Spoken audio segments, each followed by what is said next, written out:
So last thoughts, talk to me about healing, because how I define healing, you the viewer might define healing, or you defining it is very different. But what does it look like from your perspective of when someone actually starts that healing journey? And have you been able to see someone through to the, to an end maybe of a counselling, or could be, I thought this would be like a good way of healing. Because that's often what I get asked. Can I heal from this? Yeah. And I think that for me, it's always about showing integrity, right? So I often say with the right kind of support, it's possible, but I never ever said absolute, because I don't work in absolute. Yeah. Do you know what I mean? And sometimes I feel like I don't want to discourage, but at the same time, I'm a realist, right? So sometimes we can make awesome progression. Something will come along, set us back. And so sometimes it can feel like a bit of a yo-yo. Yeah. And so I'm just really, but so in this whole process, I was thinking actually what we're also kind of leading towards is what does that look like? And sometimes our bros or our wahinis actually want to have some kind of understanding.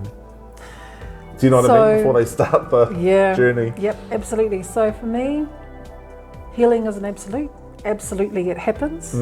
The journey from where a person is to where they end up is often what differentiates one to the next, one person to the next person. But I think every part of the journey is healing. Yes. Even those, something like we can be on a journey and things could be going great and we could feel like we are on top of something that has happened to us and feel like we can manage it. And then, as you said, we get so far and then we take a couple of steps back. Yes. For me, those couple of steps back are still a couple of steps forward. Yes, because there's learning involved, right? Yeah, and I think we forget that in the times when there are huge challenges that throw itself up, that have the potential to kind of set us off course, I like to think of that off course as actually being a part of the journey. Agreed. That it's something that challenges our own thinking. And that really, it's we're still going on the journey, but it's not as quick as what we would like it to be, because within that there are certain gems or certain concepts or certain language that we're trying to understand for ourselves. Yes, because I've often said 60-second abs don't work. You actually have to put in a lot more effort. Yep. And when you talk about journey, I think that, my own whakaaro to enhance what you're saying is I also see it within seasons. So there is going to be seasons where there'll be growth and development, and then there'll be seasons where it'll feel like it's winter and you feel isolated. But like every season, it's time and space. Absolutely. And what you're saying is, I think, is that, with the ability of finding a way forward is actually learning what's happening in each season, knowing that at some point it'll swing to another one.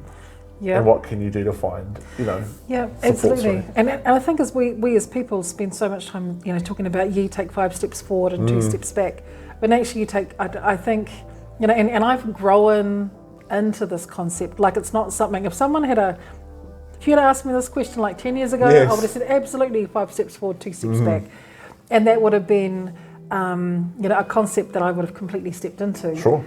Now, I would say it's 5 steps forward and a pause at that particular space, where we do some learning, we do some unpacking, we do some tearing apart. Yes. Sometimes we may do things that are a little bit destructive, but we're still at the same point.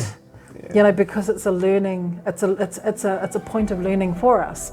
And then once that learning opportunity has occurred, then we can take another 5 steps forward. Yeah. And then if something else happens, then we pause. Yes. And we learn and we grow and we develop, and then we can continue to go forward.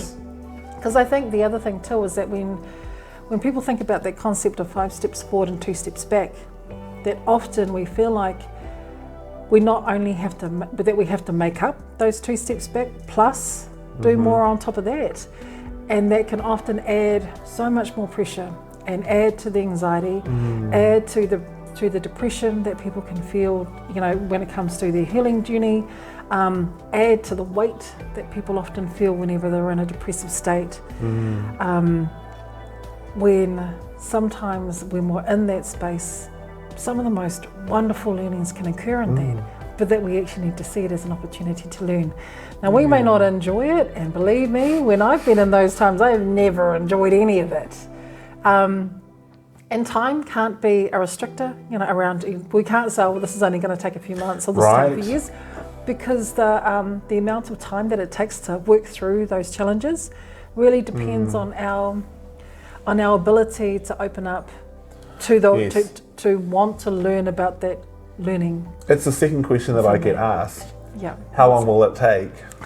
As though I magically somehow know it's 2 months you're sweet, but actually I don't know, and that's the whole point. And I think you have to be, again, you really have to be pono with people and say, actually, I don't know. Yep. But the sooner that we start is better than not making a start at all. Yep, absolutely. Starting is better than never starting at all. Yeah. And I think that if we are, I encourage people to be concerned with the process and less concerned about the destination.